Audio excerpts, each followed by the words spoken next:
মালদহ শহর জুড়ে চলছিল বেআইনি গ্যাস রিফিলিংয়ের রমরমা কারবার। অভিযোগ পেয়ে একাধিক জায়গায় তল্লাশি অভিযান প্রশাসন এবং পুলিশের। অভিযানে গ্রেপ্তার ৩ ব্যবসায়ী, উদ্ধার শতাধিক গ্যাস সিলিন্ডার, সিল করে দেওয়া হয়েছে ৩টি দোকান। মালদা শহরের আইটিআই মোড় এলাকায় হানা পুলিশের। ইংলিশ বাজার থানার পুলিশকে সঙ্গে নিয়ে হানা দেন মালদহের মহকুমা শাসক পঙ্কজ তামাং। অভিযোগ, দীর্ঘদিন ধরে এই দোকানগুলিতে গ্যাস সিলিন্ডার রিফিলিংয়ের করার প্রক্রিয়া চলছিল। মালদহের মহকুমা শাসক পঙ্কজ তামাং জানিয়েছেন, এই ব্যবসা পুরোপুরি বেআইনি। জেলা শাসকের নির্দেশে অভিযান চালানো হয়েছে। আরও বেশ কয়েকটি জায়গায় একই রকম ব্যবসা চলছে বলে অভিযোগ রয়েছে। পরবর্তীতে সেসব এলাকাতেও অভিযান চালাবে প্রশাসন।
আমরা এমনি একটা কমপ্লেন এসেছিল রিগার্ডিং এই আপনার রথবাড়ি যে আইটিআই মোড়, ঠিক যেটা রথবাড়ি ফ্লাইওভার আছে তার নিচে কিছু দোকান illegally gas filling refilling sell যেরকম করি তার খবর এসেছিল। এটা অবশ্যই ডেঞ্জারাস ট্রেড মধ্যে পড়ে। আমরা কমপ্লেন পাওয়ার সঙ্গে সঙ্গে ডিএম স্যারের নির্দেশে আমরা গেলাম, গিয়ে দেখছি ওইখানে 3টে দোকান যেটা ইলিগাল গ্যাস ফিলিং রিফিলিং যেটা সেল করে, এবং এমনি ওটা গ্যাসের এই ওভেন টোভেনের মেনটেন্যান্স দোকান, বাট ওনারা কিন্তু ওই গ্যাস রিফিলিংয়ের কাজ করছে যেটা ইলিগাল, বেআইনি, এবং তার কোনো লাইসেন্সও নেই, কোনো দোকানের কোনো লাইসেন্সও নেই। তো বেশ কিছু যন্ত্রপাতি দেখা গেল ওইখানে অ্যাডাপ্টার দিয়ে ওনাদের গ্যাসটা ফিলিং রিফিলিং হয়, এবং বেশ কিছু সিলিন্ডার্স, ওয়েগিং মেশিন। আমরা সরাসরি পুলিশ ছিল, সরাসরি আমরা সিজার করলাম। মোট 2টো দোকানকে আমরা সেদিনই সিজার করে সমস্ত যা যে আইনি পদ্ধতি মেনে অ্যারেস্টও করলাম 2টো দোকান ওনারকে, এবং আজকে একটা সিল করেছিলাম সেদিন আমরা, যেহেতু সেদিন দোকানটা বন্ধ করেছিল পাশের দোকানটা, সেটাকেও কিন্তু আজকে আমরা সিজার কমপ্লিট করলাম এবং অ্যারেস্টটা করলাম। এদের বিরুদ্ধে কি অ্যাকশন হবে?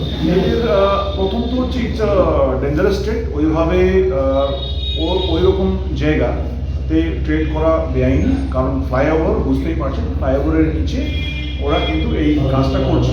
তো দিস ইজ ভেরি ডেঞ্জারাস, কারণ কোনো ইনসিডেন্ট ঘটে যায়, গ্যাসের কোনো ব্রাস্ট বা জিনিস হয়ে যায়, তাহলে তো সাংঘাতিক ক্ষতি হবে। কারণ আপনার নিচে ফ্লাইওভারের নিচে যখন করছে তো ফ্লাইওভার পুরো হয়ে যাবে, আপনার নষ্ট হয়ে যাবে, এবং অনেক অ্যাক্সিডেন্টাল একটা স্যার, মালদায় ইনলিগাল এরকম কতগুলো আছে? মালদায় আমরা শুরু করেছি, এবং ডিএম স্যার নির্দেশ দিয়েছি যে যত যা যে এরকম আছে তাকে আমরা রেড করব।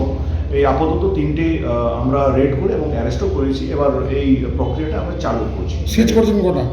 সিজ আমরা অলমোস্ট 3টে দোকানের যত যা যে জিনিসপত্র আছে, মানে সিলিন্ডার্স, অ্যাডাপ্টার্স, ওয়েগিং মেশিন, পুরোটাই সিজ করা হয়েছে। অ্যারেস্ট পার্সন কতজন আছে? অ্যারেস্ট 3। এটা কি মামলা হয় স্যার? এনাদের ওই পেট্রোলিয়াম গ্যাসের একটা অ্যাক্ট আছে, তার দিক থেকে ওনাদেরকে অ্যারেস্ট করা হয়েছে। গভর্নমেন্ট কি ফাইন করতে পারে এদেরকে, যারা ইনলিগাল প্রসেস? ফাইন করতে পারে, সাজা হতে পারে। কতদিনে সাজা হয় এই কেসে? এটা আমরা খুব শীঘ্রই করছি, কোর্টে করছি।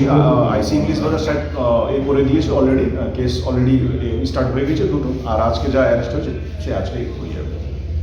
তাই